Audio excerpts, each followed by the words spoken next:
네, 안녕하세요 여러분들. 고급 한국사 담당하고 있는 큰별쌤 최태성입니다. 여러분들 그러고 보니까요, 그 에디슨 알죠? 발명왕 에디슨. 에디슨은 어려서부터 그 발명하는 걸 참 좋아했다고 그러죠.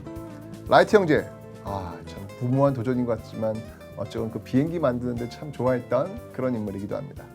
포드도 자동차 만드는 거 참 좋아했던 그런 인물인데, 이렇게 성공한 사람들을 이렇게 보면요, 공통적인 어떤 그 모습들이 좀 보이는 것 같아요. 그게 뭐냐면 자기가 하고 싶은 일을 했던 사람들이 아닐까라는 생각이 듭니다.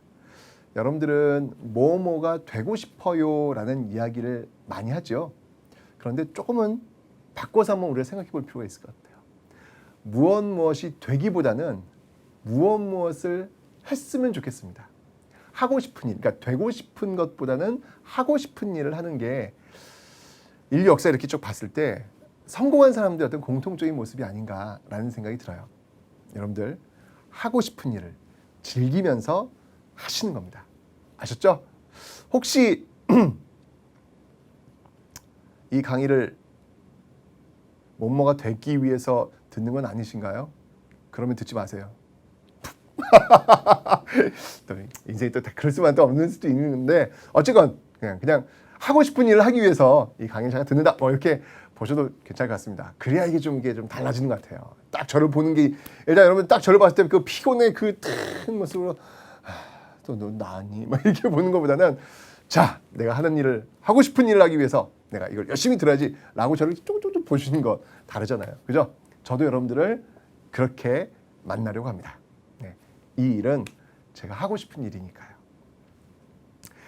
자, 그러면 지금부터 출발해 보도록 하겠습니다. 오늘은 여러분들 저번 시간에 그 경제의 그 개념을 이해했잖아요. 이제 실질적으로 사람들의 삶의 모습을 한번 들여다보는 그런 시간을 갖도록 하겠습니다. 첫 번째는요, 고대에도 이 사회복지라는 제도가 있었을까요? 사회복지라는 개념이 조금 의아하긴 한데 좀 고민이 되는 거예요. 요즘 워낙 그 복지 논쟁, 복지에 대해서 굉장히 관심들이 많잖아요. 옛날에는 어땠지? 한번 들어보는 시간 갖도록 하겠습니다. 두 번째, 골품제, 이 신라의 어떤 이 신문제 사회인데요. 신문제 제도인데 이걸 어떻게 운영했으며 이걸 반대하는 사람은 과연 있을까? 있겠죠, 당연히. 그들은 누구인지 한번 살펴보도록 하겠습니다. 자, 그다음에 통일신라의 어떤 민족 융합정책, 이게 사실 전 시간에도 앞에서도 배웠던 내용이기도 합니다. 사실은 여러분들 이 경제하고 사회 파트는요, 그렇게 어렵진 않아요. 왜냐하면 우리가 이전에 배웠던 내용들을 복습한다라고 생각을 하시고 접근하셔도 되기 때문에 그렇습니다. 됐죠, 여러분들? 과연 고대 삼국시대와 남북국시대 사람들은 어떻게 살았을까? 지금부터 알아봅니다.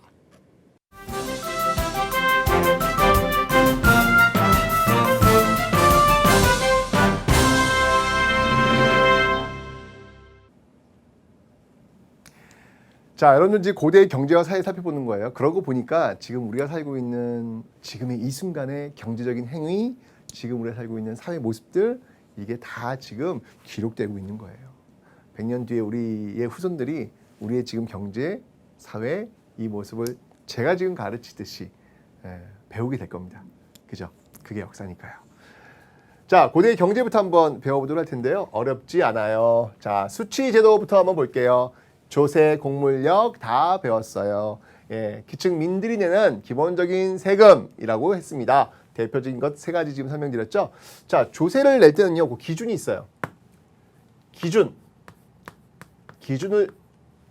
내는데요. 그 기준은 뭐냐면요, 기준은 호 단위입니다. 호. 이 호를요, 재산의 정도에 따라 나눠요. 재산의 정도에 따라서 나눈 다음에 너 재산이 좀 많네 에 따라 가지고 요 호에 맞춰 가지고 조와 곡물과, 그러니까 곡물과 플러스 포를 내는 것이죠. 곡물과 포. 그러니까 이제 여기서 이야기하는 이 곡물이라고 하는 게 조의 개념이 될 것이고, 포라고 하는 게 세의 개념이 되겠죠. 전시에 배웠던 거예요, 여러분들. 그죠? 왜 그랬을까? 아니, 그냥 곡물만 내면 되지 왜 포까지 냈을까? 조세인데. 그 이유는 당시의 토지 생산력이 워낙 낮기 때문에 이것만으로는 해결이 안 돼요, 국가 재정이. 그래서 인도세적인 성격. 제가 이 폰은 여러분들 그래서 인도세적인 성격이 있다. 인도세적인 성격이 있다라고 제가 설명드렸잖아요. 그죠? 그거까지 여러분들이 기억을 좀 해놓으시면 되겠습니다. 자, 그러다가 이제 남북국 시대가 되면요, 이제 곡물만 내는 거예요. 곡물의 약 한 10분의 1세, 10분의 1세로 10분의 1의 곡물을 내는 그런 모습들로 나타나고 있더라라는 거 정리하시면 되겠습니다. 됐죠? 그 다음에 이제 곡물입니다. 이거는 곡물이고 이거는 곡물입니다. 이거는 곡물이고 이건 똑같네. 발음이 똑같네 보니까. 자, 어쨌건 제가 가르친 글씨는 다른 거 알죠? 네, 이 곡물은 뭘 내는 거예요, 여러분들? 그렇죠. 특산물 내는 거예요. 특산물. 특산물을 내는 것이고, 자, 이 모습은 당연히 여기도 계속 이어지겠죠? 계속 이어지는 그런 모습들. 이건 뭐 앞으로도 계속 이어집니다. 고려시도 마찬가지고요. 조선시도 마찬가지고요. 역은요, 노동력을 제공하는 거예요. 노동력을 제공하는데 이 노동력 제공의 형태가 두 가지 정도가 있어요. 노동력 제공의 형태가 두 가지 정도가 있습니다. 뭐가 있냐면 요 역과 군역이 있어요. 요 역과 군역이 있는데 요 역은 뭐냐면 성을 쌓겠노라. 이리 와라. 성 쌓기 다 동원해서 가는 거예요. 지금은 그런 거 동원하면 이 알바비를 받아야 되는데 그 당시에는 알바비가 없습니다. 네, 그냥 무상으로 그냥 제공하는 거죠. 그죠? 이런 요역. 군역은 뭐 전시에 설명드렸죠.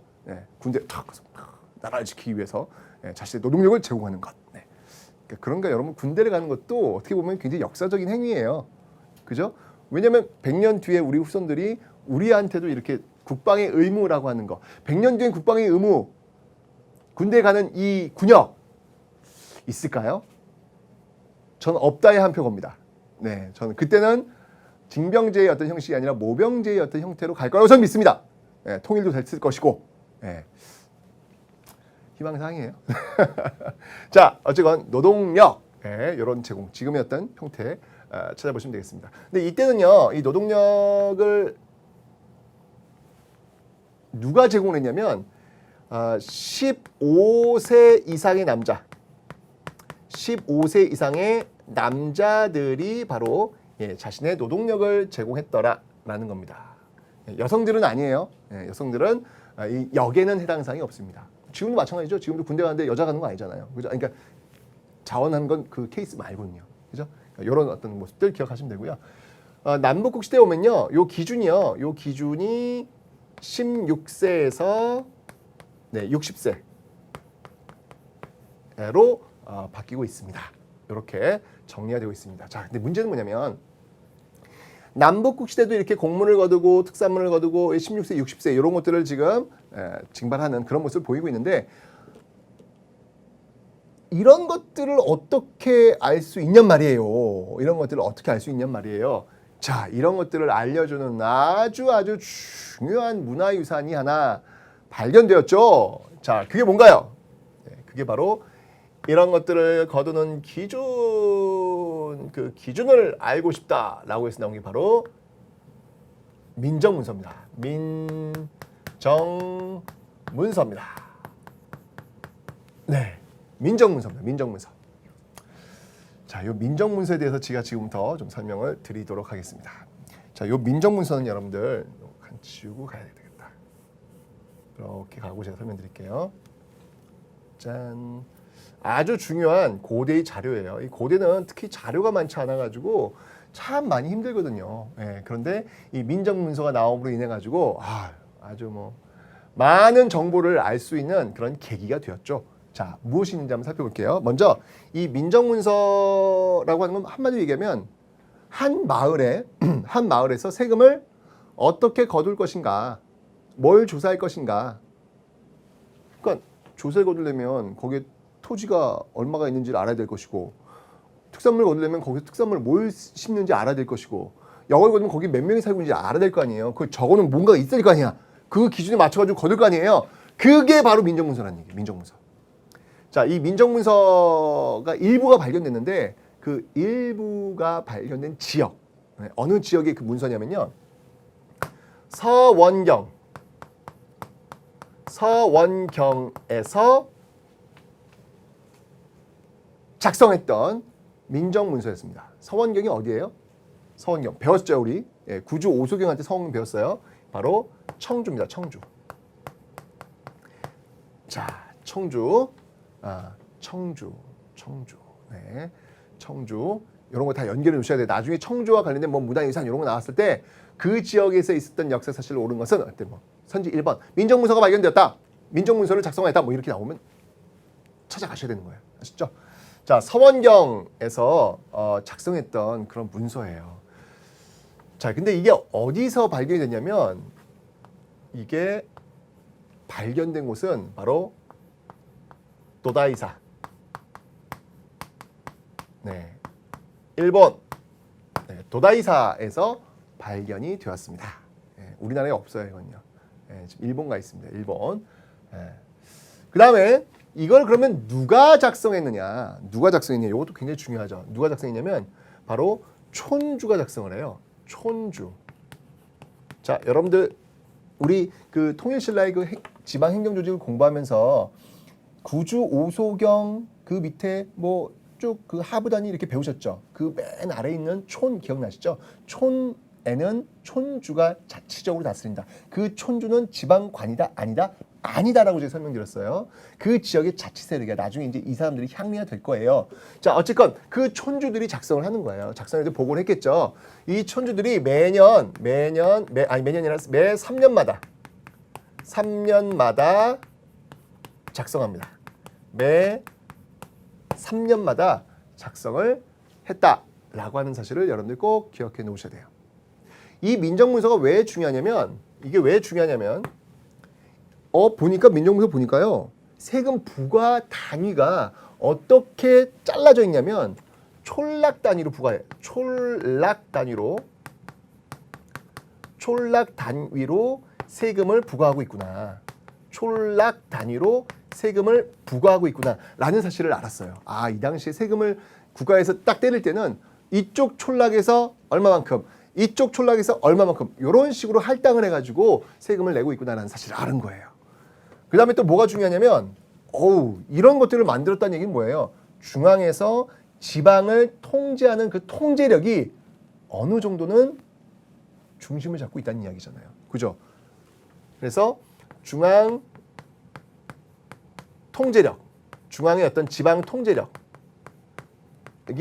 상당했구나라는 것을 알 수 있다라는 것. 이게 이제 이 민정문서. 그러니까 제가 얘기했지만 고대에는 워낙 자료가 없기 때문에 이런 자료가 땅 등장하면 와우! 이건 뭐 이제까지 기존학설이 막 뒤집어질 수도 있고 막 그러는 거예요. 네. 그래서 이 민정문서는요 아주 중요한 고대의 자료다라고 하는 사실을 여러분들이 기억을 꼭 해놓으셔야 합니다. 아주 중요한 그런 자료가 되겠습니다. 민정문서였습니다. 이런 걸 통해 가지고 조세공물역 이런 것들을 거뒀구나라는 거 알았어요.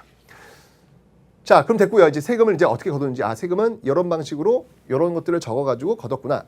이해됐습니다. 자, 다음은 이제 이 정책들을 한번 뭐가 있는지 한번 살펴볼게요. 삼국시대의 정책 있다면 기록에 의하면 그 진대법 있죠. 진대법. 자, 요 진대법은 어느 왕? 네, 고국천왕. 그죠? 예, 고국천왕 때 시행했던 거. 을파소를 통해서 시행했다라고 설명드렸습니다. 요거는 어떤 제도냐면 추납제도다. 가을에 봄에 곡식 빌려주고 가을에 갚도록 하는 그런 제도다라는 거. 이거를 복지제도의 개념으로 볼 수 있느냐라고 보기엔 조금 어려워요. 왜냐하면 복지라고 하는 개념은 굉장히 근대적인 개념입니다. 근대적인 어떤 그 개념이기 때문에 그걸 이 고대에다가 들이대는 건 조금 무리가 있는 것 같고요. 복지제도라는 표현보다는 구휼제도. 그러니까 불쌍히 궁휼히 여겨서 그것을 구원해주는, 구제해주는 그런 제도의 차원이다라고 보시면 되겠습니다. 됐죠? 진대법. 그 다음에 이제 남북국 시대, 전 특히 통일시대 중심으로 보는데요. 이때 여러분들 그 정전이 지급되죠. 정전. 기억나요, 여러분들? 신문왕, 노고 폐지, 관료전 지급, 노고 폐지 그리고 나서 성덕왕 때 정전을 지급했더라. 백성들에게 토지를 나누어 줬더라. 라고 하는 부분 제가 설명드렸잖아요. 그죠? 바로 정전의 지급. 이거는 성덕왕 때. 이런 정전의 지급은 뭘 의미하는 거냐면 바로 국가의 토지 지배력, 국가의 토지 지배력이 강화되었음을, 국가의 토지 지배력이 강화되었음을. 무슨 말이냐면 국가가 나눠줬다는 얘기는 사실은 여러분이 정전이라고 하는 게 또 제가 토지를 나눠준다라고 하는 개념을 설명할 때 정전이라는 게 그 토지를 너 가져 그런 개념은 아닌 듯해요. 여러 학설이 있지만 이게 뭐냐면 원래 그 토지를 농사짓는 자영농들 있잖아요. 자영농들. 그 자영농들의 토지를 국가에서 공식적으로 인정해주는. 그거 너 땅이었어? 알았어. 그거 너 땅. 기록해둘게. 너 여기서 민정문서 기록해둘 테니까 너 이제 세금 이만큼 내. 그런 어떤 행위들 있잖아요. 그런 행위들이 아닌가 이렇게 보고는 있어요. 하지만 뭐 여기도 여러 가지 설이 있습니다. 어쨌건 그걸 통해 가지고 국가가 그 토지를 소유하고 있는 사람의 인적 사항, 그러니까 그 사람과의 관계, 이 끈이 연결되는 거죠. 그래서 국가가 토지를 지배할 수 있는 그 지배력이 강화됐다 이렇게 볼 수가 있는 거예요. 됐죠? 자, 이런 어떤 정책들 기억해 두시면 되고요. 그 다음에 경제 활동을 한번 보도록 하겠습니다. 자, 농업, 삼국시대의 농업. 자, 이때 되면요, 비로소 철제 농기구가 이제 민간인들한테도 보급되기 시작합니다. 철제 농기구가 보급됩니다. 아니 선생님, 우리나라에 철제가 보급된 지가 언젠데, 이게 지금 언젠데 이때 옵니까? 철기가 도입된 게 기원전 5세기경부터 보잖아요. 그죠? 그리고 본격적인 철기 문화의 유입은 위만조선을 보잖아요. 그죠? 그런데 한참 뒤로 와서 철을 소유하고 있는 사람들도 여러분들 부자들이 소유했겠죠. 그러다가 이제 시간이 흘러가면서 그게 좀 보급되면서 좀 대중화된 거죠. 여러분들 스마트폰 지금 갖고 있는데 아주 옛날부터 모든 사람 다 스마트폰 갖고 있을 것 같아요. 천만의 말씀. 무슨 말씀? 제가요. 대학교 때였습니다. 대학교 때 제가 이 뷔페 식당에서 알바를 하고 있었어요. 알바를 했을 때 우리 그 뷔페 식당의 사장님께서 아주 그 명품 가방에서 뭘 꺼내시느냐? 지금으로 본다면 벽돌이죠. 아주 큰 벽돌. 그런데 그게 뭐였냐면 바로 휴대폰이었어요. 야, 정말 우리 사장님께서 그 휴대폰을 딱 꺼내시고 막 이야기하는, 오, 깜짝이야. 라인이 없는 거예요. 라인이 없고 막 돌아다니면서 전화를 하시는 거예요. 이야, 멋지다. 저게 뭐야? 라고 했는데 이제는 아주 어린 초딩들부터 유치원 애들까지 다 들고 다니는 그런 폰이 됐습니다. 그리고 지금 그런 큰 벽돌폰 들고 다니면 그거는 웃겨요. 그죠? 그런 거예요. 철제 농기구도 맨 처음에는 지배층들이 주로 많이 갖고 있었겠죠. 그러다가 이제 시간이 흘러가면서 이런 것들이 보급되는 그런 모습들 여러분들 기억을 해놓으시면 되겠습니다. 이 철제 농기구의 보급, 이건 뭐 생산력의 비약적 발전을 가져올 수 있다라는 거 기억하시면 되고요. 그 다음에 이때 여러분들 우경이 장려화돼요. 우경이 장려됩니다. 이 우경이 장려되는데 이 우경 장려는 소를 갖고 이제 농사 짓는 거잖아요. 이거 어느 왕 때냐면 지증왕 때라고 기록이 나와 있는데 오해는 하지 않았으면 좋겠어요, 여러분들. 그러면 여러분들 이렇게 해요. 지증왕 때부터 소를 이용해서 농사를 짓기 시작했구나. 이렇게 오해를 하실 텐데 저는 그건 아니라고 봐요. 기록이 그렇게 나와 있는 거지 사실은 이전부터 소를 이용해서 농사를 지었겠죠. 소를 이용해서 농사를 짓는데 이게 좋은 거야. 그러니까 지증왕 때 돼가지고 그러면 전면적으로 소를 이용해서 농사를 지어 라고 한 게 기록에 남아 있는 거예요. 항상 여러분 역사를 공부하실 때는요, 우리가 이 과거 역사를 다 알 수는 없어요. 남아있는 기록 갖고 그 시대를 이야기할 뿐입니다. 아시죠? 그렇게 보시면 되겠습니다. 다음요, 시비법. 이 당시에는요, 시비법이 전혀 발달하지 않았습니다. 전혀 발달하지 않았습니다. 그래서 휴경농법이 필요했습니다. 휴경농법. 시비법이 뭐예요? 야, 너 나랑 싸워볼래? 시비 거는 법? 이런 거 아니란 거 알죠? 죄송합니다. 시비법이라고 하는 건 뭐냐면 여러분들 비료 만드는 법, 비료 만드는 그런 걸 얘기하는 거예요. 그런 거 발달하지 않아가지고 휴경, 그러니까 묵혀야 돼요. 한 1, 2년 묵히고 다시 농사 짓고 이제 이런, 그러니까 생산량이 낮죠. 제가 앞에 설명드렸지만 그게 토지 생산량이 낮았기 때문에 뭐 사업주나 민면회제나 또는 여기 있는 인조세적인 어떤 그런 세금들이 들어간 것이다라고 설명을 드린 거. 노동력에 굉장히 중시여길 수밖에 없는 그런 상황이었다라는 걸 여러분들이 기억을 좀 해놓으시라 그랬습니다. 남북시대로 오는 건요 똑같아요. 이런 것들이 계속해서 확장되는 그런 모습들 기억하시면 되겠습니다. 자, 다음은 상업을 한번 보겠습니다. 상업은요 이 당시에 그 경주 있잖아요. 경주가 잘 나갑니다. 예, 잘 나가요. 예, 잘 나가는 시기가 되면서 어느 왕때가 되냐면 이 소지왕 기억나요, 여러분? 소지왕? 예, 소지왕. 그러고 보니까 소지왕이 제가 이 신라의 그 개혁군주 하면은 그 지증왕과 버풍왕을 제가 설명을 했잖아요. 근데 사실은 지증왕과 버풍왕과 함께 더 묶어줄 수 있는 사람이 누구냐면 저는 소지왕이라고 봐요. 이 소지왕도 개혁 군주로서 손색이 없는 어떤 그런 사람이었습니다. 근데 이상하게 국사 교과서에서 소지왕을 너무 무시를 해. 그래서 별로 기록이 잘 안 나왔는데 제가 볼 때는 소지왕도 왜냐하면 소지왕 같은 경우에는 행정적 성격의 육부 조직을 정비했던 그런 왕이기도 하면서 또 백제와의 어떤 그 혼인 동맹, 그죠? 동성왕이잖아요. 그 혼인 동맹 같은 걸 추진했던 그런 왕이기도 하고요. 그리고 이런 경제 발전 과정 속에서 경주 있잖아요. 경주에다가 시장을 하나 만들어요. 그게 뭐냐면 바로 동시라는 거예요. 동시. 네, 그래서 이거 소지왕 때. 그러니까 소지 마립간이 있거든요. 소지 마립간. 네, 굉장히 한 일들이 많아요. 네, 소지 마립간. 개혁군주로서는 손색이 없다라고 보고 있습니다. 자, 그런데 이 동시를 만들 뿐만 아니라 이 동시를 또 관리하고 또 감독하는 그 기능으로서 동시전. 이 동시전은 뭐냐면 감독 기능이에요. 이거는 감독 기능으로서의 동시전도 또 설치를 해놓고 있더라라는 거. 이 동시전을 설치한 왕은 누구냐면 동시전은 네 바로 그 뒤에 나오는 바로 지증왕입니다. 지증왕이고요. 여기는 지금 관리 감독의 그런 기능을 갖고 있더라라는 거 기억하시면 되겠습니다. 됐죠? 자, 그 다음에 또 여러분 기억하실 게 뭐냐면 이 상업에서 중요한 거는 드디어 신라가 중국과 직교역을 한다는 거죠. 자, 여기서 여러분들 정치적인 어떤 내용들을 쫙 연결하실 수 있어야 됩니다. 자, 당항성을 확보하잖아요. 당항성. 그죠? 당항성. 이 당항성이 왜 중요하냐면 이 당항성은 중국과의 직교역이 가능하거든요. 중국과의 직교역. 이 중국과의 직교역을 가능케 했던 왕이 누구였습니까? 네, 그 왕이 바로 진흥왕이잖아요. 진흥왕이 한강 유역 차지하고 북한삽이 꽝! 그러면서 한강 유역을 차지하면서 중국과 직접 길을 뚫을 수 있는 그런 길을 루트를 열었던 게 바로 진흥왕이잖아요. 그죠? 그 전까지 신라는요 고립되어 있는 나라라고 제가 설명드렸습니다. 고구려 백제에 갇혀 있는 나라, 중국과 연결할래 왜냐하면 가려면 백제 그 해상 루트를 지나쳐야 되는데 그걸 백제 가만 놔두겠냐고요. 그러면서 고립되어 있었던 어떤 그런 모습들을 보이고 있었다라고 설명드렸잖아요. 그죠? 그런데 그게 뚫린 거야. 어느 왕 때? 진흥왕 때. 자, 그리고 이 당시에는요 주로 국가 대 국가의 무역, 즉 공무역의 형태가 유지가 되고 있었다라는 것을 여러분들 기억을 좀 해놓으시면 되겠습니다. 됐죠?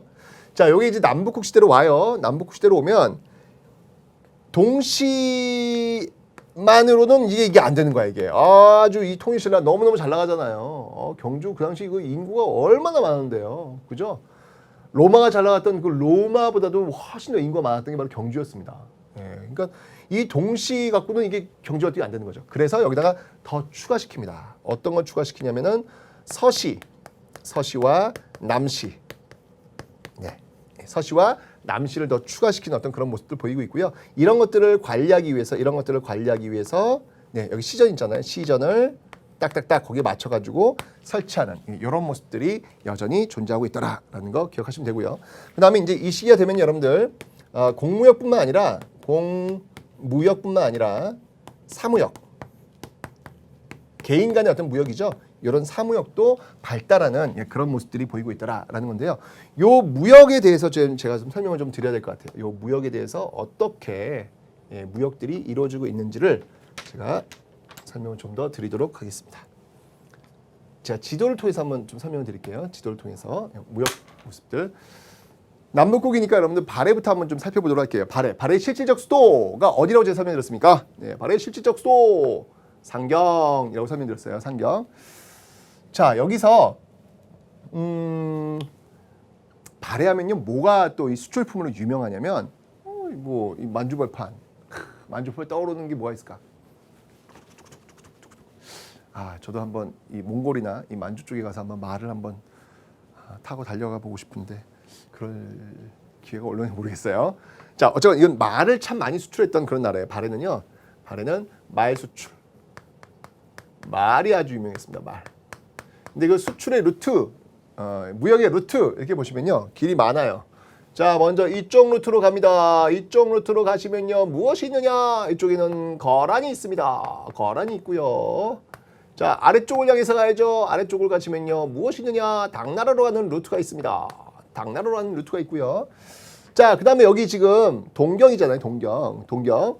자, 쭉 내려와서 그 다음에 또 쭉 이어서 이렇게 가시면요. 여긴 또 일본으로 가는 루트가 있습니다. 일본. 요 길을 우리는 뭐라고 하냐면 요 길을 우리는 일본도라 그래요. 일본도. 일본으로 가는 길이라는 의미죠. 자, 뿐만 아니라 여러분들 왜 기억나시죠? 발해, 대조영, 무왕, 전쟁, 전투, 문왕, 평화적인. 그러면서 친중국과 신라도를 만들었다라고 설명드렸잖아요. 그죠? 신라도. 남경을 통해 가지고 자, 상경 출발. 자, 동경, 남경. 자, 그리고 쭉 내려와서 경주. 여기가 경주. 이렇게 내려오는 요 길. 여기를 우리는 또 뭐라고 하냐면요. 여기를 우리는 신라도다. 이렇게 이야기를 합니다. 백제의 어떤 당시에 주변국으로 가는 그 루트를 지금 제가 설명을 드린 거예요. 이렇게 지금 백제가 굉장히 어떤 그 주위에 있는 여러 나라들과 교역을 하다 보니까 또 그런 나라도 신경을 써야 될 거 아니에요. 당나라 같은 경우에는요. 그래가지고 여기다가 말이죠. 여기다가 당나라는 여기다가 발해관이라는 것을 설치해 줍니다. 발해관. 발해관은 발해가 세운 게 아니라 당나라에 의해서 발해관이라는 것을 세워가지고 이 발해 사람들이 이 당나라에 왔을 때 편의를 도와주는 그런 역할, 그런 기능을 하고 있었다라는 것을 여러분들 정리를 좀 해놓으시면 되겠습니다. 됐죠? 자, 다음은 신라를 한번 살펴볼게요. 신라를 한번 보도록 하겠습니다. 신라는요, 주변국들의 관계 속에서 일단 여러분들 여기 그 앞에 그 국제 무역항으로 아주 유명한 곳이 있어요. 여기가 어디냐면 울산항입니다. 울산항인데요. 이 울산항 쪽으로요, 이렇게 들어오는 상인들이 있었어요. 그 상인들이 누구냐면 바로 이슬람 상인들. 이슬람 상인들. 그래서 여러분들 경주에서 뭐가 발견되냐면 그 서역이라고 하면 중앙아시아나 또 서아시아, 지금의 뭐 이란, 이라크 이렇게 떠올리시면 돼요. 그 서역에서 나오는 페르시아 계통에 이런 어떤 계통들이 있다 보니까 서역 계통의 유리 그릇.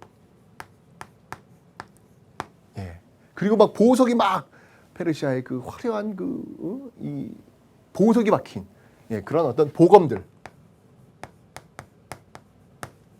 이런 것들이 쫙 이 울산항으로 들어오는 그런 모습들이 또 보이고 있더라라는 이야기죠. 아주 실제로 여러분들 여기 경주에 가시면 괴릉이 있어요.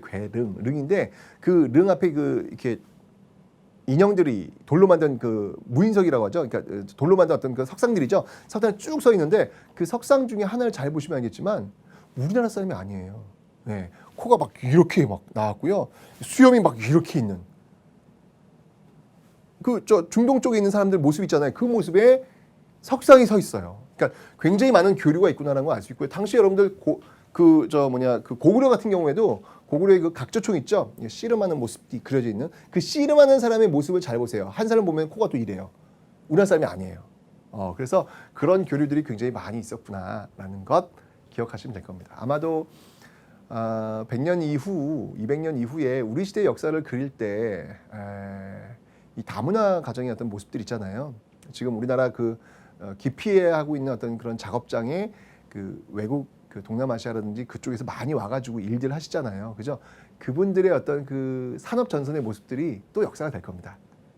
우리가 지금 이렇게 이슬람 당시 어떤 교류의 모습들을 몇 장의 흔적을 갖고 지금 찾아내고 있듯이 지금은 더 근거들이 많을 테니까 그 100년, 200년 뒤에는 바로 지금 우리와 함께 살고 있는 그 이주 노동자들이 바로 하나의 역사로서 어우러져 있을 거예요. 그러니까 여러분들 그분들에 대해서 조금은 따뜻한 눈빛으로 봐주십시오. 그렇게 역사에 기록됐으면 좋겠습니다. 자, 이렇게 해서 이슬람 이렇게 들어왔고요. 그다음에 일본 볼게요. 일본. 자, 일본 루트. 자, 여기 이제 루트가 있는데요. 일본은요, 일본과의 어떤 교류는요, 주로 8세기.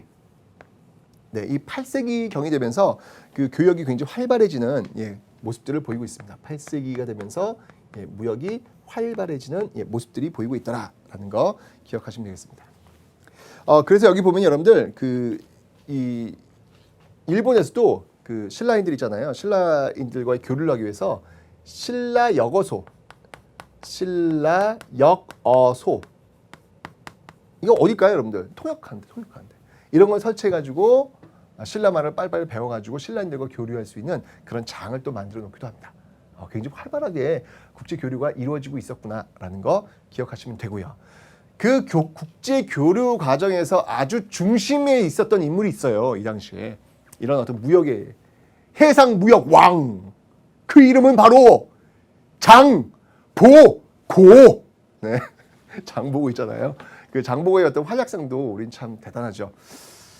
자, 일단 이 산둥만도에 여러분들 이 법화원이라고 하는 절을 하나 지어서 신라인들이 여기 머무르면서 또 교육할 수 있는 어떤 근거지가 될 수 있는 그런 역할도 하고요. 그 다음에 여러분 잘 알고 있는 이 완도의 청해진 있죠, 완도의 청해진. 를 또 설치해가지고 좀 해상무역의 어떤 그 근거지가 되는 그런 모습들을 보이고 있습니다. 이 모든 것들은 다 지금 장보고와 관련이 되고 있더라. 당시 그 일본의 승려 엔닌이라는 사람이 있어요. 그 엔닌이라는 사람이 중국에 가고 싶은데 여기 왜구들이 굉장히 많은 거. 왜구뿐만 아니라 그 해적들 있죠. 해적들이 너무 많은 거야. 그러니까 불안한 거예요. 여기를 어떻게 가야 되나라고 해가지고 이 엔닌이 이 장보고한테 요청을 해요. 도와달라고. 안전하게 갈 수 있도록. 그래서 이 장보고의 어떤 도움을 통해서 이 법화원까지 들어가는 엔닌의 어떤 그 글이 남아 있어요. 그런 걸 통해서 당시 어떤 장보고의 위상. 그러니까 일본에서도 자신들의 안전을 위해서는 장보고를 통해서 거쳐야만 갈 정도로 그 위상이 장난이 아니었다라고 하는 것을 유추해낼 수 있는 겁니다. 아셨죠? 네. 기억을 좀 해놓으시면 되고요. 그 다음에 이제 여기 산둥반도를 계기로 해가지고 여기 밑에 굉장히 많은 교육을 하는 과정 속에서 뭐 신라방이라든지 뭐 신라원, 신라소 뭐 이런 것들이 쫙 아주 활발하게 배치되어 있는 모습들 기억하시면 되겠습니다. 됐죠? 빨간색은 발해를 중심으로, 파란색은 신라를 중심으로 이 루트를 한번 살펴봤습니다. 됐죠? 자, 이제는 이렇게 해서 이제 고대 경제편을 한번 쭉 수고 나왔다. 수고 하나 더 해야지. 자, 수고는 뭐 어려운 건 아니고요. 맨 처음에 나라에서 뭐 물건을 만들 때는 주로 노비를 이용했어요. 노비 수공업에서 이제는 아예 국가에서 장인들 있잖아요. 전문가들을 동원해 가지고 만드는 관영수공업. 이 관영수공업이 줄을 이뤘고요. 남북시대 오면 당연히 뭐 이건 뭐 관영수공업 이건 뭐 조선시대까지 조선시대까지 이어지고 있는 모습들이다라는 거. 자, 이렇게 해서 당시 사람들의 삶의 모습을 살펴봤습니다. 뭐 당시 휴대폰이 없어서 그렇지 지금 사는 모습하고 많이 비슷해요. 어려운 게 뭐가 있습니까? 다만 농사를 주로 지으면서 살았다라고 하는 것, 이게 이제 우리 시대와의 가장 큰 차이점 중에 하나라고 볼 수 있겠죠. 됐죠? 자, 이제 고대 사회의 모습을 한번 또 살펴보도록 하겠습니다. 고대 사회.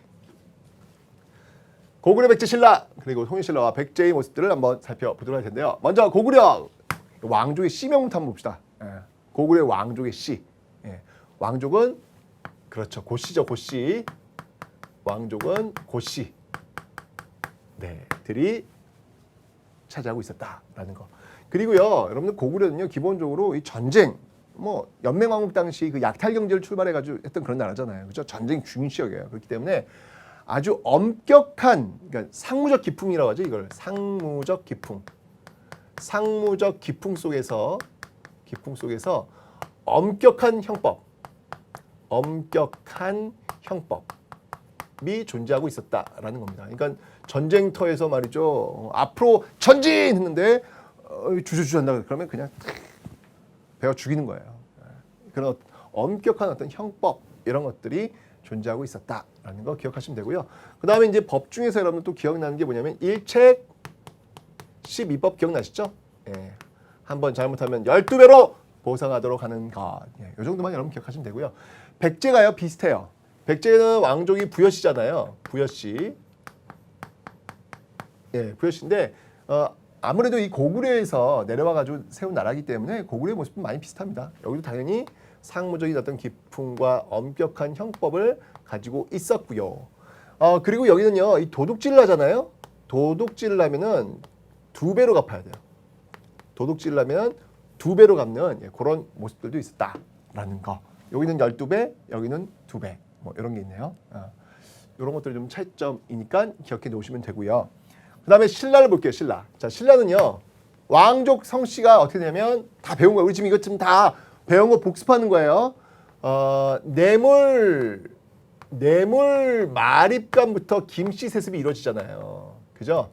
뇌물 마립간부터 이제 김씨 세습이 이루어지고, 그 다음이 박석김 씨, 그렇죠? 맨 처음에는 초기에는 박석김, 네, 박씨, 석씨, 김씨, 이렇게 있다가 이제 뇌물 마립간, 뇌물 마립간부터는 김씨로 단일화되죠. 김씨로. 뇌물 마립간부터 나타나는 그런 모습들 여러분들이 기억을 좀 해놓으시면 되는데요. 신라에서는 여러분들이 꼭 기억하실 게 있어요. 그게 뭐냐면 바로 씨족 사회의 전통이라는 겁니다. 씨족 사회의 전통이 상당히 온전하게 남아있더라. 그 이유가 있어요. 여러분, 씨족 사회라고 하는 거는 지금 신석기 시대 쪽과 연결되잖아요. 그죠? 그러니까 쉽게 얘기하면 이거예요. 왜 신라는 아주 먼 옛날의 어떤 관습이나 전통 이런 것들을 잘 보존하고 있을까에 대한 질문이라고 보시면 돼요. 왜일까요? 신라는 제가 말씀드렸지만 고립되어 있었던 나라예요. 고구려와 백제는 당시 선진국가라고 할 수 있는 이 중국과 굉장히 많은 교류를 통해 가지고 선진 문물들을 많이 받아들이고 있는 상황이었는데, 신라는 고립되어 있었기 때문에 여러분들 그 경주 박물관 가시면요, 그 토우가 있어요. 토우는 뭐냐면 이 찰흙 있죠. 찰흙 같은 것들로 꼼짝꼼짝 해가지고 만든 인형들이 이렇게 막 있는데, 신라는요, 이 고구려와 백제가 아주 세련된 이걸 만들 때 신라인들은 찰흙하고 꼼짝꼼짝 이건 제가 비유로 한번 설명드린 거예요. 그만큼 자신들의 어떤 이 영역 안에서 자신들만의 어떤 문화적인 특징이 굉장히 강하게 나타나고 있다는 것을 제가 지금 비유적으로 설명하기 위해서 말씀을 드린 겁니다. 그죠? 자, 이 씨족사회 전통 어떤 것들이 있냐면요, 2가지가 있어요. 그 2가지. 자, 그 2가지를 여러분들이 기억을 해 놓으셔야 되겠습니다. 자, 뭐가 있냐면요, 바로 우리 이것도 배웠어요. 또 첫 번째, 화백회의죠. 화백회의. 네, 화백회의 만장일치의 어떤 특징을 갖고 있다라고 설명드렸잖아요. 그죠? 만장일치의 특징을 가지고 있다라고 제가 설명을 드렸던 거 기억하시면 되겠습니다. 이 화백회의 같은 경우에 여러분 장이 누구예요? 화백회의 장은 상대등이라고 제가 설명을 드렸고요. 그죠? 이 상대등의 세력이 왕권보다 강하냐 약하냐에 따라서 정책 특징이 달라진다라고 설명드렸습니다. 두 번째는 뭐가 있냐면요, 두 번째는 화랑도가 있습니다. 화랑도. 자, 화랑도는요, 이게 어떻게 구성이 되냐면 이 화랑과 플러스 낭도로 구성이 돼요. 화랑은 낭도로 구성이 되는데, 이 화랑은 귀족 출신만이 할 수 있습니다. 낭도는요, 그 화랑을 따르는 사람들, 따르는 무리들인데, 거기는 귀족뿐만 아니라 일반 평민도 참여가 가능해요. 자, 여기서 우리가 알 수 있는 게 뭐냐면요, 이렇게 이 화랑도 국가적 조직으로 개편했던 왕이 누구예요? 그 왕이 바로 진흥왕이잖아요. 그죠? 네, 진흥왕인데, 이런 어떤 국가에서 굉장히 중요시 여기는 어떤 이런 조직에 이런 평민들이 들어갈 수 있었다라고 하는 것은 이걸 통해서 계급 간의 갈등을 완화시킬 수 있었다라고 하는 장점. 요거 굉장히 중요한 포인트예요. 왜냐하면 이제 조금 이따 이제 배우겠지만 신라 사회는요, 골품제 사회예요. 폐쇄적인 신문지 사회입니다. 아무리 능력이 뛰어나도 높은 관직까지 올라갈 수 없는 한계에 살고 있는 사람들이란 말이에요. 그런데 그들한테도 숨통을 트일 수 있는 그런 기능 장치들은 해놨다는 얘기죠. 상당히 영리한 겁니다. 네, 이게 어느 한 사회가 꽉 막혀 있으면요, 그 사회는 반드시 뻥 하고 터져요. 예, 그런 것들을 이렇게 탁 열어줘 있는 장치들을 만든 거죠. 화랑도가 그런 역할을 하는 거예요. 아니, 귀족과 평민간의 어떤 그 같이 그 한 무리가 돼가지고 생활을 하는 거예요. 생활하면서 뭐 이 평민이 좀 이렇게 힘들 때는 말이죠, 도움도 주고 말이야. 그럼 고맙잖아요. 예. 그러면서 나라의 위기가 있을 때는 또 이 목숨 바쳐 싸울 수 있는 어떤 그 동력도 만들고요. 그죠? 이런 것들을 화랑도에서 보여주고 있다라고 하는 것. 이런 것들이 아마 신라 사회가 1000년 동안 유지할 수 있었던 그런 배경들이 아니었을까라는 생각이 듭니다. 시족 사회의 전통, 그러니까 화백회의 같은 경우에는 옛날 신석기 시대 아주 그 연장자들이 모여가지고 그 시족의 중요한 일들 결정했을 거 아니에요. 그런 전통 나온 것이고, 화랑도는 옛날 시족 사회 때 신석기 시대부터 이제 애들끼리 이렇게 젊은이들끼리 이렇게 몰려다니면서 다녔던 어떤 그런 전통이 쭉 내려오고 있는 그런 모습들을 지금 여러분 보고 계신 겁니다. 됐죠? 자, 그 다음에 또 여러분 기억하실 게 뭐냐면 신라는요 골품제 사회입니다. 네, 골품제 사회. 이 골품제는요 폐쇄적인 신분제도예요. 예, 이 골품제는 폐쇄적인 신분제도입니다. 폐쇄적인 신분제도. 이 화랑도가 상당히 그 개방성, 이 개방성을 갖고 있다면 이 골품제는요 상당히 폐쇄성을 갖고 있는 그 특징, 그러니까 극과 극에 있는 그런 특징을 여러분들은 지금 기억을 해놓으시면 되는 거예요. 화랑도가 개방성이라면 골품제는 폐쇄성을 갖고 있다. 그래서 말이죠, 여러분들 특히 육두품 같은 경우에는요, 올라갈 수 있는 그 급이요. 육두품은 오로지 아찬까지예요. 아찬까지. 그 이상은 올라갈 수 없어요. 대하찬 안 돼요. 예. 그러니까 얼마나 이 육두품들이 많이 속상했겠어요. 그죠?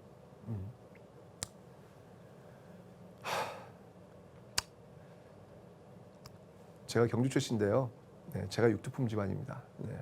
우리 할아버지 최치원, 우리 할아버지 육두품 제가 잘 알고 있습니다. 그래서 이 능력이 뛰어나지만 우리 집안이 좀 공부를 좀 잘하는 집안인데 이게 경주 김씨들 말이야. 경주 김씨들. 예? 그거 좀 이렇게 나누어서 하면 우리가 더 잘해줄 수 있을 텐데 말이에요. 전국에는 결국은 어떻게 돼요? 예, 우리 경주 최씨 집안들이 또 이렇게 이 왕씨들 집안하고 또 손잡아가지고 경주 김씨 집안 이렇게 이제 뒤집어 엎는 거 아닙니까? 좀 이렇게 잘 나눠가면 안 그랬을 텐데, 그죠? 네. 굉장히 불만들이 많을 수밖에 없는 소지가 있다는 걸 지금 설명을 드린 거예요. 그래서 이 사람들은요, 장관이라든지 장관직 올라갈 수 없어요. 지방관도 올라갈 수 없어요. 네, 올라갈 수 없어요. 예, 굉장히 참 안타까운, 태어나면서부터 어떤 자신의 어떤 지위나 자신의 신분이 정해져 있다고 생각을 해보세요. 그것처럼 답답한 게 어디 있습니까? 그죠? 예, 그런 모습들이었다는 거 기억을 해두시면 되겠습니다. 이 삼국시대의 그 신분제도를 한번 좀 살펴볼게요. 삼국시대의 신분제도. 삼국시대의 그 신분제도는요. 네, 요 신분제도. 요 라인을 한번 지어볼게요. 삼국시대의 그 신분제도는요. 빠밤 빰빰. 네. 삼국시대의 신분제도는요. 연맹 왕국 당시에는요. 주로 그 지배층이라고 하는 사람들이 누구였냐면 부족장이라든지 여기 이제 연맹 왕국 단계예요. 연맹 왕국 단계. 이때는 지배층이 부족장 또는 고구려 같은 경우에는 여러분들 호민이라는 용어가 등장을 해요. 이 호민의 정체는 뭐냐에 대해서 또 이 학계에서 논란이 많이 있어요. 일단 지배층으로 분류를 하고요. 예, 그 밑에 이제 하호라고 있어요. 이 고구려 지금 예를 지금 제가 설명을 드리는 겁니다.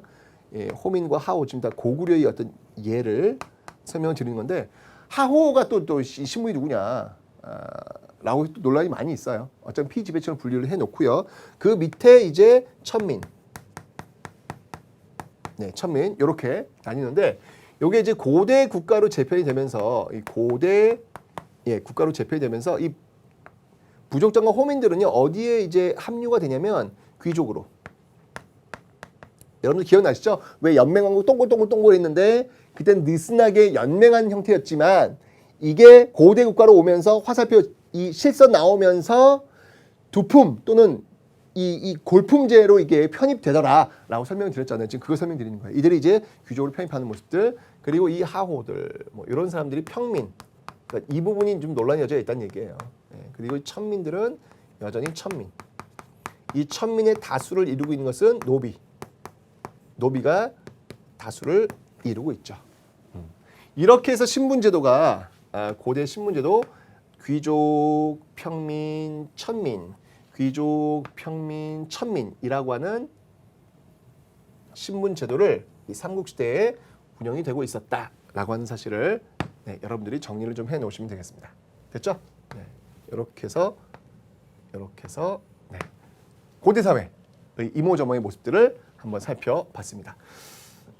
자, 그러면 이제 남북국 시대로 한번 넘어가 보도록 하겠습니다. 과연 남북국 시대는 어떤 모습들을 갖고 있었을까요? 자, 먼저 통일신라. 통일신라는요, 김씨세습 쭉 오죠. 성골들이 왕족이었습니다. 성골들이 왕족을 차지하고 있었죠. 그런데 통일신라 오면요, 최초의 진골 출신 누굽니까? 김춘추, 태종 무열왕, 그죠? 이러면서 무열왕계 김씨, 무열왕계 김씨들이 왕위 세습을 쭉 이어가다가 신라 하대가 되면요, 이 진골 귀족 간에 막 서로 그냥 막 싸우고 막 죽이고 막 그러잖아요. 이러면서 그런 혼란 과정 속에서 뇌물 왕 반계. 왜냐면 이 뇌물마리간 같은 경우 여러분들 신라 시대지 않습니까? 뇌물마리간은요. 그죠? 그러니까 이쪽이니까 이 김씨들은 여러분들 이 김씨들은 성골 출신이에요. 성골 출신들. 그죠? 근데 그 대가 선덕여왕, 진덕여왕 하면 딱 끊기잖아요. 끊기면서 이 무열왕계, 이 무열왕계에서는 이제 진골 출신들. 성골 대가 이제 끊기면서 진골 출신 나온 거 아니에요. 그러니까 뇌물왕 직계는 성골일 텐데 직계가 없겠죠. 없으니까 끊어졌겠죠. 뇌물왕 반계, 직계가 아니라 이제 장자 뭐 이런 게 아니라 그 주변으로 흩어지는 거죠. 뇌물왕 반계의 김씨들이 또 왕위 세습을 하는 이런 모습들이 보이고 있더라라는 거 기억하시면 되겠습니다. 통일신라 사회에서 여러분들 꼭 기억하실 게 뭐냐면 바로 민족융합책이에요. 민족융합책. 이것도 역시 배운 거예요. 이것도 역시 이미 배웠던 내용이 되겠습니다. 통일을 했어요. 고구려민들, 백제민들 이런 사람들을 하나로 이렇게 묶어내는 그런 정책들이 필요하잖아요. 그죠? 그래서 뭐가 있었냐면 첫 번째 구주. 네. 구주 오소경. 신문왕 때 여러분들 구주 오소경 시스템 만들어 놓잖아요. 그 구주를 어떻게 했냐면 세 개씩. 고구려 땅에도 3개, 백제 땅에도 3개, 신라 땅에도 3개. 물론 이제 한산주 같은 경우에는 워낙 넓으니까 거기다 2개의 이건 이제 군대 조직이구나. 그래서 3개, 고구려 땅에 3개, 백제 땅 3개, 신라 땅 3개. 그래서 각 3개씩. 3개씩 이렇게 배치라는 모습들 볼 수 있고요. 두 번째는 뭐가 있냐면 구서당. 이 9이라는 숫자가 그러니까 삼국의 333. 그것과 굉장히 밀접하게 연결되고 있는 거예요. 구서당 같은 경우는 여러분들 여기 지금 들어와 있는 나라가 백제민들, 그죠? 그 다음에 신라민들, 그죠? 그 다음에 심지어는 고구려인들, 그 다음에 말갈인들, 그죠? 네, 그리고 신라인들 이렇게 이제 구성이 된단 말이죠. 중앙군인데 이 구서당은 중앙군이잖아요. 중앙군, 그죠? 중앙군인데 요 백제인들을 이 중앙군에 들어오도록 했던 왕이 누구냐면 그 왕이 바로 문무왕이에요. 이 왕이 문무왕. 이고 고구려인들을 또 들어오게 했던 왕이 누구냐면 이게 신문왕이에요. 뭐 이런 건 중요한 거 아니니까 그냥 여러분들 그냥 기억만 하시면 됩니다. 그래서 이런 식으로 통해 가지고 민족 융합책 3한일통. 여기서 이제 나오는 그 단어 중에 하나가 뭐냐면 이제 3한일통이라는 거죠. 3한일통. 3한일통. 하나로 통일했다. 각각의 어떤 그 삼한을 하나로 통일하는 의식들, 그런 것들 바로 이런 민족 융합책에서 보여주고 있다라는 거 기억하시면 되겠습니다. 됐죠? 자, 그러다가 이제 신라 하대가 되면요. 신라 하대가 되면 상황이 안 좋아요. 신라 하대가 되면 이제 천년의 역사를 자랑하고 있는 이 신라도 이제 문을 내려야 할 때가 오고 있는 것입니다. 오고 있는 것입니다.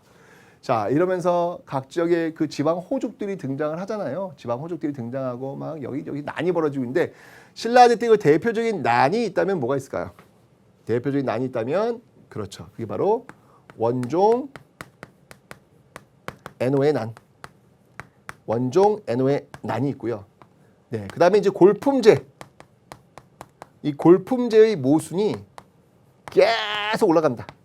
골품제의 모순이 계속 올라가더라. 신라 하대가 되면 여러분들 이 골품제가 어떻게 되냐면요. 사두품은요. 사두품은 거의 평민화됩니다. 사두품은 평민화되고요. 그 다음에 3에서 1두품 3에서 1두품은 소멸됩니다. 소멸됩니다. 이런 어떤 특징들을 보이고 있거든요. 그러니까 골품제 자체도 지금 굉장히 변색되고 있고 그리고 그 골품제 안에 있는 육두품들 굉장히 불만 많이 갖고 있고 그러니까 그들이 나중에 새로운 왕조, 고려 왕조에 적극적으로 참여하게 되는 그런 모습들을 보이게 된다라는 거 기억하시면 되겠습니다.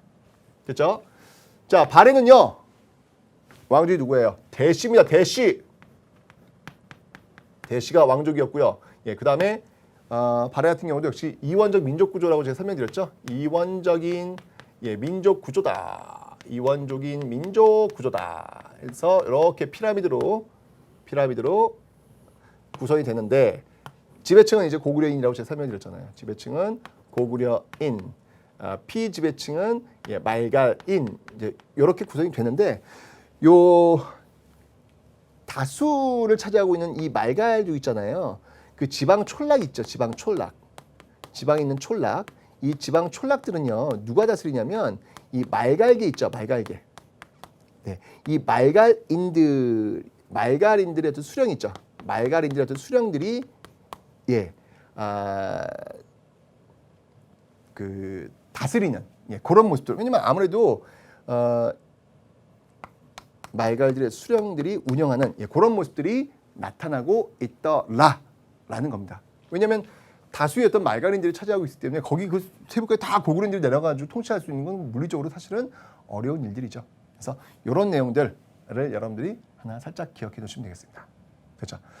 자, 이렇게 해서 고대의 어떤 그 경제, 고대의 어떤 경제와 그 다음에 그 사회, 그 사회에 대해서 한번 살펴봤습니다. 굉장히 그 당시 사람들의 어떤 삶의 모습들도 뭐 우리와 별반 다를 게 없어요. 어떤 그 경제적인 토대 이런 것들이 좀 다를 뿐이지 어차피 그 시대를 살아가는 사람들이 가장 현명하게 살 수 있는 방법이 뭔가 고민하면서 살아왔던 그 결과물들을 우린 지금 배우고 있는 겁니다. 자, 이제 정치 배웠죠? 고대의 정치 배웠죠? 경제 배웠죠? 사회 배웠어요. 남은 게 뭐가 있습니까 이제? 그렇죠. 바로 고대의 문화가 남았습니다. 자, 과연 이 사람들이 남겨놓은 문화는 어떤 것들이 있을까? 그건 과연 어떤 또 매력이 있을까를 제가 3시간에 걸쳐가지고 설명드릴 테니까 즐거운 마음으로, 기쁜 마음으로 지금부터 고대의 문화로 떠나가 보도록 하겠습니다.